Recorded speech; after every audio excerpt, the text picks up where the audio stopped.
Godoy.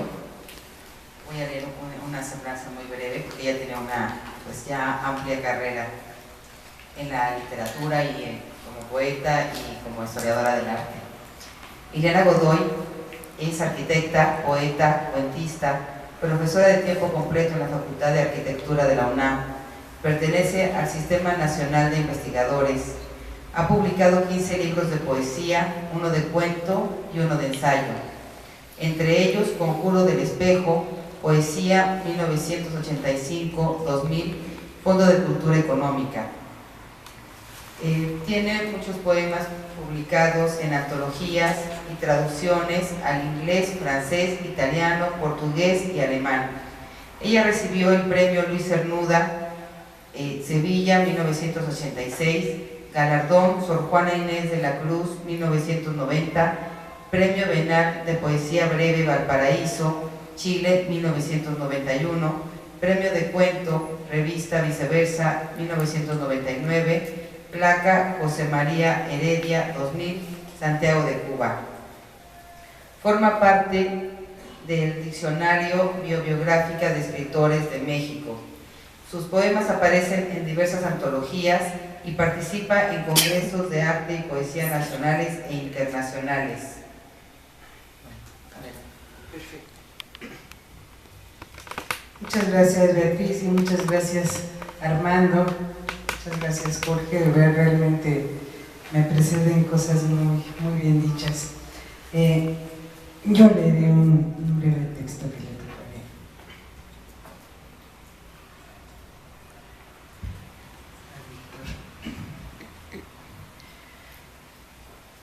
Calificar la poesía de Víctor Toledo como cabalística es una visión parcial. Sin embargo, los vínculos entre cábala y poesía se dan en el sentido de su búsqueda del conocimiento a través de la palabra como unidad significante y sus vínculos ocultos con el lenguaje como sistema que lee y codifica el mundo. Por un lado la palabra como unidad, por otro lado el sistema del lenguaje.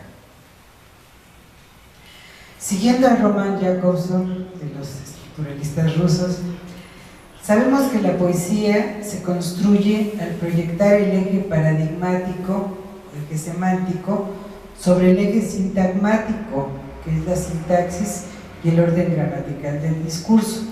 Entonces nos dice Jakobson, en la poesía se da la coincidencia perfecta de esos dos ejes del discurso. Es así como se crea esa relación indisoluble entre fondo y forma. Pero existen poetas que, no conformes con eso, subvierten la progresión lineal del discurso y logran revelar el sentido múltiple y paradójico cifrado en cada verso. Tal es el caso del autor de Permutaciones.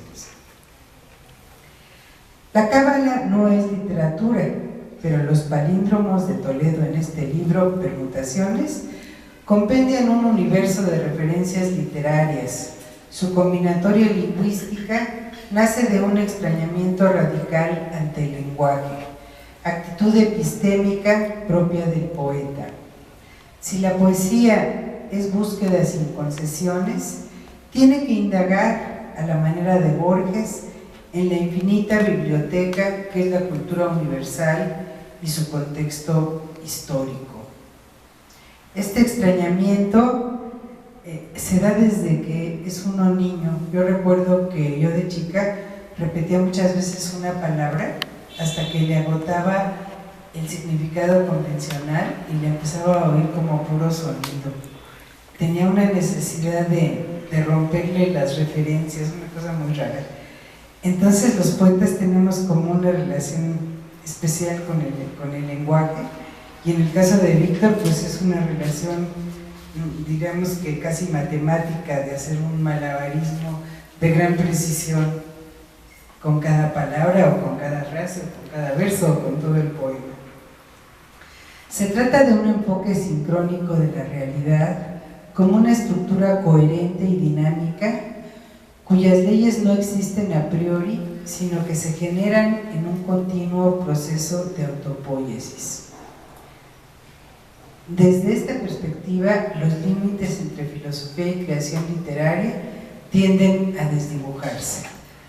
Esto del enfoque sincrónico, lo quiero explicar un poquito, es darnos cuenta de las correspondencias intrínsecas de la realidad entre nuestros pensamientos y lo que nos rodea, entre lo que soñamos y lo que sucede, entre lo que tememos y entre lo que profetizamos. Estas correspondencias acausales que no tienen una causa manifiesta y que sin embargo tienen una correspondencia perfecta que tenía que ser. Estas permutaciones podrían tomarse como un juego y de hecho tienen mucho de lúdico, pero terminan demostrando que son fatalmente ciertas, que son irrevocables, irreductibles. Si pensamos en el sonido como la vibración original del universo, entonces el fiat lux bíblico cobra sentido y el verbo se convierte en el primer acontecimiento. Como poeta, yo he pensado muchas veces que el sonido del Big Bang, cuyo eco cósmico es el universo entero, es un sonido lejano que a veces los poetas adivinamos. Hablar de décadas generacionales me parece un corte arbitrario, hablando, bueno, ¿dónde clasificar a Víctor Toledo? Hablar de décadas generacionales me parece un corte arbitrario. Existen afinidades selectivas que van configurando el espíritu del tiempo en un periodo determinado. La ubicación de Víctor Toledo en un contexto generacional me parece difícil. Pienso en los poetas, que los poetas nacidos después de los 50 está presente, aunque deconstruida, la huella de los contemporáneos. Me refiero a la actitud que privilegia el nombrar y el virtuosismo que se alcanza en la expresión de imágenes. Víctor Toledo, como muchos de nosotros, ha transitado por ese ámbito, mas la propuesta de permutaciones es distinta. En esta tentativa minimalista y exigente, se busca la clave universal a través del lenguaje, del mismo modo en que los cabalistas indagaban incansables en la combinatoria de caracteres el nombre oculto de Dios, de caracteres y cifras. Agrego. Víctor Toledo es un poeta sui generis. El poder irrenunciable de su vocación lo ha llevado literalmente muy lejos, hasta la entonces Unión Soviética, donde se convirtió en especialista de la poesía rusa, la cual ya circula en su propia sangre. Él es alguien autónomo que vive como poeta, una demostración de que se puede optar por apartarse del rebaño para después generosamente entregar y compartir manjares cocinados con el fuego de Prometeo. Muchas gracias.